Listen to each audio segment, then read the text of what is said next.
미국을 재건하며 납세자들 돈을 쓸 때 우리는 미국산을 사겠다. 미국인들 일자리를 지지하기 위해 미국산을 사겠다. 현재 바이든의 미국 우선주의가 트럼프 전 대통령보다 심해지고 점점 도를 넘고 있다는 지적이 나오고 있습니다. 낮아진 지지율을 끌어올리기 위함으로 보이는데요. 물론 트럼프 정부 당시에도 미중 갈등 속에서 미국 우선주의가 대두되며 한국과 대만 등 주변국들의 불똥이 튀기도 했습니다. 하지만 앞선 문제들은 국가 간에 흔히 일어나는 갈등 정도였다면 지금 바이든 정부가 추진하는 정책들은 한미동맹과 여러 국가 간의 신뢰를 다시 생각하게 하는 수준입니다. 하지만 바이든 정부는 혈맹이라던 한미동맹마저 스스로 흔들며 뒤통수를 치기 시작했습니다. 그런데 한국은 지금까지 한국 기업들만 억울한 일을 당한 줄 알았는데 미국의 우방으로 여겨지는 유럽 국가들과 일본도 불만이 상당한 모습입니다. 실제 유럽연합과 일본이 조 바이든 미국 행정부의 인플레이션 감축법 제정으로 자국산 전기차가 미국에서 보조금을 받지 못하게 된 것에 반발하고 있습니다. 따라서 현재 한국의 노력과 WTO 제소 등에도 힘이 실릴지 주목되고 있는데요. 앞서 미리엄 가르시아 페러 EU 집행위원회 대변인도 지난달 11일 기자회견에서 보조금 정책이 해외 자동차 회사를 차별해 세계무역기구 규범과 상충한다는 입장을 밝힌 바 있으며 일본도 적극 우려를 표명하고 있습니다. 주미 일본 대사관 대변인은 미국 정치 전문 매체 폴리티코에 이번 조치가 WTO와 부합하는지 의구심이 있다. 우리의 우려를 모든 가능한 경로를 통해 미국 정부에 전달해 왔으며 EU를 포함한 다른 파트너와 계속 노력할 것이라고 말했습니다. 특히 일본은 현재까지 미국의 지속적인 로비를 해왔음에도 이러한 정책이 나오자 당혹감을 감추지 못하고 있습니다. 물론 한국, 유럽, 일본 등은 미국에 자동차 공장을 짓고 있기는 하지만 모든 물량을 미국에서 생산할 수도 없고 생산한다고 해도 공장이 지어질 동안의 피해는 고스란히 떠안아야 하는 상황인 것이죠. 따라서 현재 전문가들은 이번 미국 전기차 보조금 정책은 미국이 주장한 것처럼 중국 배제가 아니라 미국 자동차 기업들을 위한 정책이라고 보고 있습니다.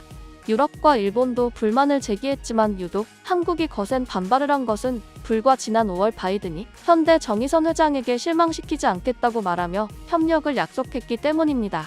하지만 결국 현대자동차는 미국의 14조의 투자 약속에도 뒤통수를 맞은 것입니다. 그런데 전문가들은 미국의 이러한 횡포가 끝이 아니고 시작일 것이라는 주장을 하는데요. 실제로 현재 바이든 정부는 미국 우선주의를 전기차를 넘어서 반도체 분야까지 넓히려 하고 있습니다. 현재 미국은 중국의 반도체 성장을 막기 위해 작은 것부터 시작해서 엄청난 반도체 관련 법안을 만들고 있습니다. 따라서 미국 밖에서의 반도체 제조가 어려워지자 한국은 미국 내 반도체 공장을 짓기 시작했습니다. 다른 건 몰라도 반도체의 모든 원천 기술이 미국 소유이기 때문에 반드시 미국의 방향을 따를 수밖에 없는 것이 현실입니다. 이에 삼성이 미국 텍사스의 반도체 공장을 설립 결정을 할 당시만 하더라도 미국은 한국은 미국에 가장 필요한 국가이며 굳건한 한미동맹을 강조했습니다. 그런데 미국은 전기차처럼 반도체도 자국의 기업들을 집중적으로 키우려는 움직임을 보이고 있어 논란이 되고 있습니다. 그 수혜를 받을 것으로 예상되는 인텔은 향후 반도체는 지금 석유와 같은 역할을 한다며 미국 내 반도체 생산을 늘려야 한다고 강조했습니다. 결국 한국과 대만 등 아시아가 쥐고 있는 반도체 생산 주도권을 가져오자는 것입니다. 언제는 한국, 대만, 일본과 협력해 중국을 억제시켜야 된다더니 결국 미국 내에서 직접 생산해야 한다는 것입니다. 더불어 미국의 다른 반도체 기업인 마이크론은 앞으로 미국에 400억 달러를 투자할 계획이라고 밝혔습니다. 이번 투자는 일반적인 투자가 아니라 바이든 대통령이 서명한 반도체 및 과학 법안의 지원을 받아 주목을 받았습니다. 이에 마이크론은 미국에서 최대 4만 명가량의 일자리를 창출할 예정이라며 여기에는 5천 명의 고기술직 일자리도 포함된다고 말했습니다. 그런데 문제는 반도체, 고기술직이 하루아침에 5천 명이 생기는 것이 아니기에 혹시 미국이 삼성과 TSMC 등에서 고급 인력을 흡수하지는 않을지에 대한 우려가 나오기 시작했습니다. 한편 이번 투자로 마이크론은 미국에서의 메모리 반도체 시장 점유율이 2%에서 10%로 높아질 것이라고 회사는 설명했습니다. 여기서 이상한 점은 삼성이 계속해서 미국 공장을 세우고 있는데 어떻게 마이크론의 점유율이 10%까지 높아지냐는 것입니다. 결국 미국은 한국과 외국 기업들로부터 투자를 지속적으로 받으면서도 미국 내 반도체 기업들을 밀어주겠다는 모습입니다. 그리고 더욱 납득이 안 되는 것이 있는데요. 바이든 대통령이 미 본토 내 반도체 생산 역량 강화를 위해 야심차게 추진한 반도체 지원법 처리가 지연되고 있습니다. 이에 현재 파격적 세제 혜택과 인센티브 등 미 정부의 전폭 지원을 믿고 현지에 투자한 반도체 기업들은 불만이 극에 달한 상황입니다. 실제로 미국 현지에서는 법안 통과가 어려울 수도 있다는 관측도 나오며 최악의 경우 법안 폐기 가능성까지 거론되는 상황인 것으로 알려졌습니다. 문제가 계속되자 현재 미 의회는 비난을 피하지 못하고 있는데요. 미국 경제 전문 매체 블룸버그는 지난 5일 반도체 기업들과 미국 의회는 520억 달러가 걸린 멍청한 치킨 게임을 하고 있다며 양측 모두 자신들이 추진하는 일을 이해하지 못하고 있다고 비판했습니다. 심지어 이 법안 통과 지연으로 미국의 반도체 기업 인텔마저 피해를 볼 상황이 되자 논란은 더욱 커지고 있습니다. 논란이 커지는 가운데 반도체 관계자들은 어떻게든 법안이 처리된다고 하더라도 결국 이득은 인텔에 돌아갈 것이라고 말하는데요. 만약 정말 그렇게 된다면 삼성과 TSMC 등은 미국의 돈은 돈대로 쓰고 받는 것은 없어지는 말도 안 되는 상황이 발생합니다.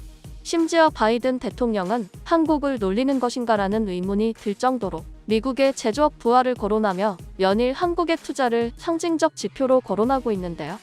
바이든 대통령은 미국 노동절인 5일 위스콘신주 밀워키를 방문해 전 세계의 제조업이 미국으로 몰려오고 있다며 한국 전 세계에서 오고 있다고 밝혔으며 특히 한국 기업 대표가 나에게 그들이 미국에 오려는 이유를 무엇이라고 설명했는지 아느냐며 우리는 세계에서 가장 안전한 환경과 가장 우수한 노동자를 보유하고 있기 때문이라고 강조했습니다. 이처럼 바이든 대통령은 현재 한국의 투자를 자랑하면서 결국 이득은 미국 기업들에 돌려주는 모습인데요. 그 모습이 가장 두드러진 것은 바로 애플입니다. 미국은 칩사를 하면서 자국 반도체 업체인 애플의 행보는 전혀 문제를 삼지 않아 논란이 되고 있는데요. 앞서 애플은 디스플레이에 이어 메모리도 중국산을 채택하는 모습을 보였습니다. 경쟁사인 한국산 의존도를 줄여 가격 협상에서 유리한 고지를 선점하겠다는 것입니다. 외신 등에 따르면 애플은 오는 7일 공개할 예정인 아이폰 14에 들어가는 저장 공간용 플래시 메모리 공급업체로 중국 YTMC를 추가한 것으로 알려졌습니다. 이처럼 미국은 한국과 대만의 반도체 업체들이 중국과 접촉하는 것마저 눈치를 보게 만든 반면 자국의 기업들이 중국과 협력하는 것은 모르는 척을 하고 있습니다. 결국 한국에서도 미국을 전적으로 믿을 시대는 끝이 났고 기업들의 투자의 다변화가 이뤄져야 한다는 주장이 나오고 있습니다.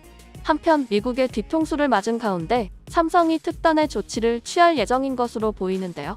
이재용 삼성전자 부회장의 영국행이 임박하면서 그동안 주기적으로 나왔던 삼성의 팹리스 기업 ARM 인수설이 다시 고개를 들고 있는 것입니다.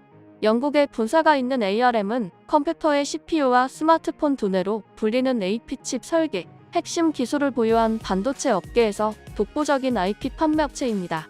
만약 삼성이 ARM을 인수하면 반도체 업계 판도를 바꿀 빅딜로 평가받고 있으며 소프트뱅크 자회사이지만 영국과 유럽에 영향을 받는 ARM을 삼성이 인수하거나 공동인수만 진행하더라도 삼성은 상당히 유리한 고지에 오를 수 있다고 전문가들은 말합니다. 특히 앞서 삼성 반도체는 영국 왕실에서도 인정을 받았기 때문에 ARM과 유럽에서 신뢰를 받고 있어 삼성이 ARM과 손을 잡는다면 유럽 전역으로 협력이 확대될 가능성이 높기 때문에 삼성의 시장 다변화가 수월해질 것으로 평가됩니다. 한편 미국은 전기차와 반도체 산업 분야에서 점점 더 강한 규제를 하며 거의 대부분 국가들의 반발을 사고 있으며 한국도 미국을 무조건적으로 신뢰하는 것이 아니라 이익을 추구하는 결정을 해야 한다는 주장이 나오고 있습니다.